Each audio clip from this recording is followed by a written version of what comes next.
పైకి లీటర్లా కనిపించే ప్రతి ఆయిల్ ప్యాకెట్ లీటర్ కాకపోవచ్చు, కానీ ఫ్రీడమ్ ఆయిల్ ప్యాకెట్లో మాత్రం ఖచ్చితంగా లీటర్ నూనె ఉంటుంది. మంచు కుటుంబంలో కలహాలు రోజు రోజుకి ఒక కొత్త పుంతలు తొక్కుతున్నాయి. అంటే ఒకసారి సోషల్ మీడియా వేదికగా, మరొకసారి పోలీస్ స్టేషన్ల ముందు, ఒకసారి ఎదురుబడి గల్లెలు పట్టుకొని కొట్టుకోవడం, ఇలా రోజుకొక విధంగా మంచు మోహన్ బాబు కుమారులు ఎవరైతే ఉన్నారో ఇద్దరు, మంచు మనోజ్, మంచు విష్ణు, ఇద్దరు కూడా కలహాలు తారస్థాయికి చేరాయి. దాదాపు ఒక 6 నెలల నుంచి ఏడాది ఈ వ్యవధిలో దాదాపు ఎన్నిసార్లు పోలీస్ స్టేషన్లు మెట్లెక్కారు, ఎన్నిసార్లు గొడవలు అయినాయి, అనేక సార్లు మీడియా ప్రతినిధులు కూడా అక్కడ కొట్టిన సందర్భాలు కూడా మనం చూస్తున్నాం. తాజాగా ఇప్పుడు మంచు మనోజ్ తన కూతురు బర్త్డే కోసం రాజస్థాన్కి వెళ్ళిన సందర్భంలో మనోజ్ తన ప్రైవేట్ ఆర్మీ ఒక 150 మంది బౌన్సర్లతోటి తన ఇంటిపైన దాడి చేసి ఇంట్లో ఉన్న విలువైన వస్తువులతో పాటు తన కార్లను దొంగలించిండనే ఒక కేసును నార్సింగి పోలీస్ స్టేషన్లో మంగళవారం పెట్టిండు.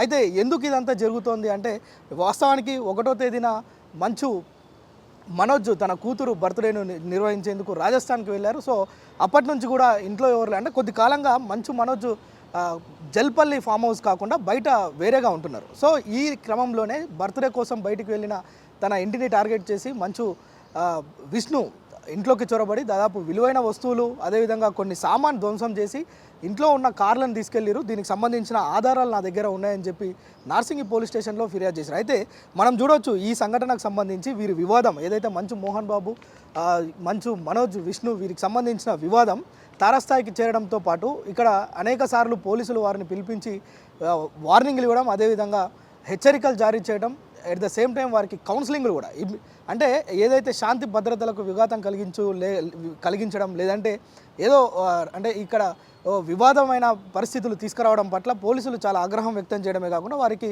కౌన్సిలింగ్లు ఇచ్చి ఇలాంటివి చేయొద్దు అని స్వీట్ వార్నింగ్ కూడా ఇచ్చి వారిని పంపించడం జరిగింది. సో తాజాగా అంటే కొద్ది రోజులుగా ప్రశాంతంగా ఉన్న మంచు ఫ్యామిలీ ఈరోజు ఒక్కసారిగా మళ్ళా రోడ్డు మీదకి వచ్చి మంచు విష్ణు పైన మనోజ్ నార్సింగి పోలీస్ స్టేషన్లో కంప్లైంట్ చేయడం మరొకసారి చర్చకు దారితీసింది. అంటే నిజంగా ఈ కుటుంబంలో ఏం జరుగుతోంది, అసలు ఇద్దరు కుమారులపైన కూడా మోహన్ బాబు సైతం కేసులు పెట్టిన సందర్భం ఉంది. మళ్ళీ సపరేట్గా మంచు మనోజ్ పైన అంటే నా కుమారులు నా మాట వినడం లేదని, ఒకటి ఆస్తి తగాదాలు, మరొకటి అన్నదమ్ముల ఇద్దరి మధ్య సఖ్యత లేకపోవడం.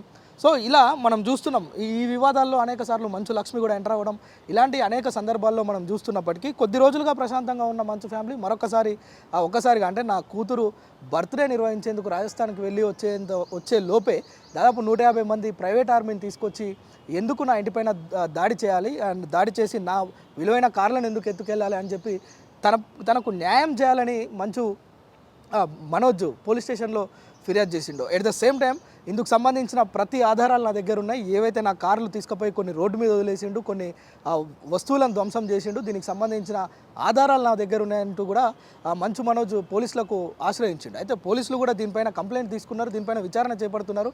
అయితే ఈ వివాదం పైన, ఈ తాజాగా నెలకొన్న వివాదం పైన కోర్టు ఇంట్లోకి వెళ్లేందుకు అనుమతించింది అంటూ జల్పల్లి ఫామ్ హౌస్లోకి వెళ్లేందుకు ప్రయత్నించిండు. సో ఈ విషయం తెలుసుకున్న పోలీసులు దాదాపు 2 కిలోమీటర్ల బయటనే అటు ఎవరిని వాహనాలు వెళ్లకుండా, ఎట్ ద సేమ్ టైం మంచు మనోజ్ని లోపలికి వెళ్లకుండా పోలీసులు అక్కడ కట్టడి చేస్తున్న పరిస్థితి. అయితే తన తండ్రితో మాట్లాడేందుకు అనుమతి ఇవ్వాలి అంటూ మనోజ్ పోలీసులతో కొంత వాగ్వాదం దిగడం, పోలీసులు అనుమతించకపోవడం, అక్కడే జల్పల్లి ఫామ్ హౌస్ ఏదైతే ఉందో మోహన్ బాబుకు సంబంధించిన ఫామ్ హౌస్ బైఠాయించి ధర్నా చేస్తున్న పరిస్థితి మనం చూస్తున్నాం. అయితే ఈ వివాదంలో తన తండ్రితో మాట్లాడేందుకే వెళ్తున్నాడా, లేదంటే ఇంట్లోకి వెళ్ళి ఏదైనా ఘర్షణ వాతావరణం చోటు చేసుకుంటుందా, శాంతి భద్రతలకు ఏమైనా విఘాతం కలుగుతాయా, లేదంటే ఈ వివాదం మరింత ముదురుతోందా అనే ఈ కోణంలో పోలీసులు ఆలోచించి అతన్ని లోపలికి ఎంటర్ చేయడం లేదు.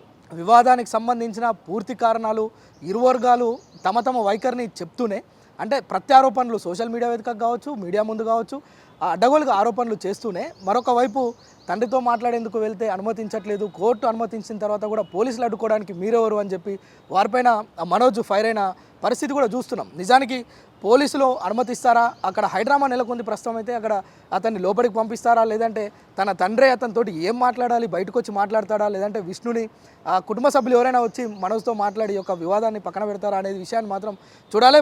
మొత్తానికైతే ఈరోజు అక్కడ జల్పల్లి ఫామ్ హౌస్ దగ్గర మోహన్ బాబు ఇంటి వద్ద మాత్రం భారీగా పోలీసులు మోహరించారు. 2 కిలోమీటర్ల మేరనే వాహనాలు ఎవరి నా కుటుంబ సభ్యులే కాదు ఎవరికి కూడా అక్కడికి అనుమతించట్లేదు పోలీసులు. 2 కిలోమీటర్ల బయటే అందరినీ నిలిపివేస్తున్నారు. ఎవరైనా ఆ కుటుంబానికి అంటే లోపల పనిచేసేవారు ఎవరైనా ఉంటే కనుక వారి ఐడి కార్డులో లేదంటే లోపల ఇన్ఫర్మేషన్ తీసుకొని మాత్రమే పంపిస్తున్న పరిస్థితి అయితే చూస్తున్నాం. అయితే ఈ వివాదం ఎక్కడి వరకు వెళ్తుంది అని ఇటు సినీ ఇండస్ట్రీయే కాదు, ఇక్కడ వారికి ఉన్న అభిమానులు చాలా హ్యూజ్. అంటే ఈరోజు మంచు కుటుంబానికి ఉన్న అభిమానులు కావచ్చు, మోహన్ బాబుకు ఉన్న అభిమానుల కానుంచి ఇక్కడ మంచు లక్ష్మి కుటుంబ సభ్యులందరికీ కూడా పెద్ద ఎత్తున ఫాలోయింగ్ ఉంది. ఈ సినీ ఇండస్ట్రీయే కాదు, బయట అభిమానులు వేలాది లక్షలాది మంది ఉన్నారు. అయితే తాజాగా జరిగిన ఈ పరిణామం ఏదైతే నార్సింగ్ పోలీస్ స్టేషన్లో మనోజ్ ఇచ్చిన కంప్లైంట్, తన కార్లను దొంగలించుకపోయిండు, లేదంటే ఇంట్లో ఉన్న వస్తువులు, విలువైన కాగితాలు, విలువైన వస్తువులను ధ్వంసం చేయడమే కాకుండా 150 మందితో తన ఇంటిపైన అటాక్ చేసి ఇంట్లో ఉన్న విలువైన కార్లను తీసుకుపోయి తన ఆఫీస్లో పెట్టుకున్నాడు, కొన్ని వాహనాలను తీసుకుపోయి రోడ్ల మీద పెట్టుకున్నాడు అనే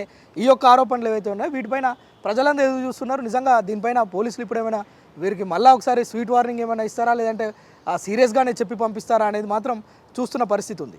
సుమన్ టీవీలో మీ పర్సనల్ అండ్ బిజినెస్ ప్రమోషన్స్ కోసం కింది నెంబర్కి కాంటాక్ట్ చేయండి.